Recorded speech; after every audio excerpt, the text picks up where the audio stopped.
जय श्री कृष्ण।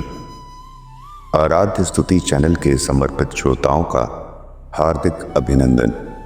आज हम आपके लिए लेकर आए हैं भगवत गीता का 5वां अध्याय कर्म संन्यास योग। अब तक श्री कृष्ण अर्जुन को कर्म, ज्ञान और समर्पण की गूढ़ व्याख्याएं दे चुके हैं, लेकिन अर्जुन के भीतर अब भी यह प्रश्न जीवित है, क्या कर्म करना श्रेष्ठ है या कर्म का त्याग कर देना यानी संन्यास लेना।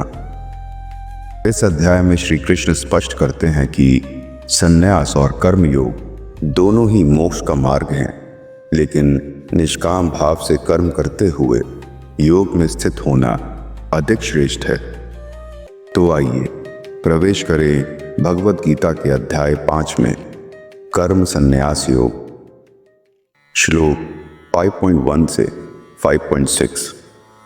अर्जुन ने पूछा, हे कृष्ण, आप कभी कर्म त्याग यानी कि संन्यास की प्रशंसा करते हैं और कभी निष्काम कर्म की। कृपया निश्चित रूप से बताइए कि इनमें से कौन सा मार्ग श्रेष्ठ है।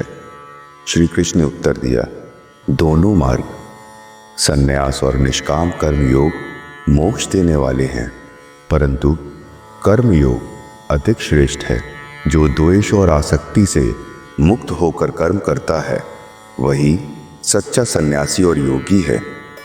केवल कर्म का त्याग करने से कोई सिद्ध नहीं होता, बल्कि जिसे आत्मबुद्धि प्राप्त है वही शांत और मुक्त हो जाता है। श्लोक 5.7 से 5.12।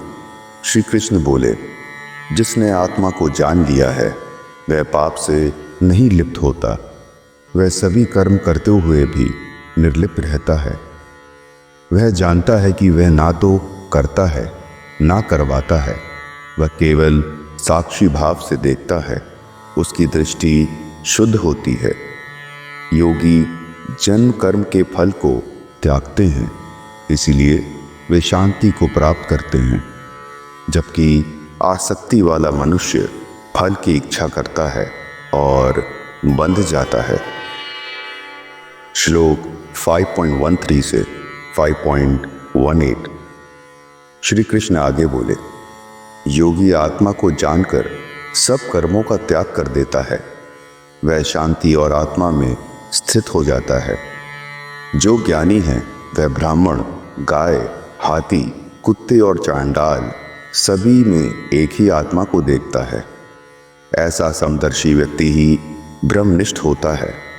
वह संसार में रहते हुए भी शांत और मुक्त होता है। श्लोक 5.19 से 5.23। श्री कृष्ण बोले, जो इस समत्व को प्राप्त कर लेता है वह जन्म और मृत्यु के चक्र से मुक्त हो जाता है। वह व्यक्ति जो बाहरी सुखों में आसक्त नहीं होता और जो भीतर से संतुष्ट है वह सच्चा मुक्तात्मा है। सांसारिक सुख दुख के कारण है, बुद्धिमान व्यक्ति उनसे पहले ही बच जाता है। श्लोक 5.24 से 5.26। श्री कृष्ण बोले, जो अंतःकरण से प्रसन्न है, जो आत्मा में रमण करता है और जो आत्मज्ञानी है वह मोक्ष को प्राप्त होता है।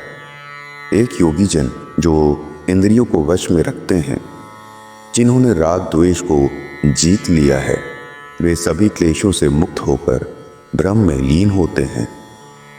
श्लोक 5.27 से 5.29।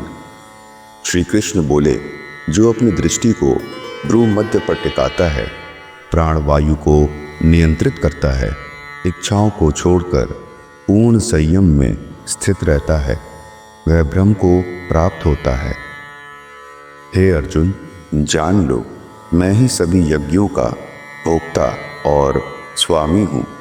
मैं ही समस्त लोकों का ईश्वर हूँ। जो मुझे इस रूप में जानता है वह शांति को प्राप्त करता है। अध्याय 5 समाप्त। संजय की वाणी में इस प्रकार श्री कृष्ण ने कर्म और संन्यास के बीच गूढ़ अंतर को स्पष्ट किया और अर्जुन को सिखाया कि कर्म करते हुए आत्मा में स्थित रहना ही मोक्ष का श्रेष्ठ मार्ग है। जय श्री कृष्ण।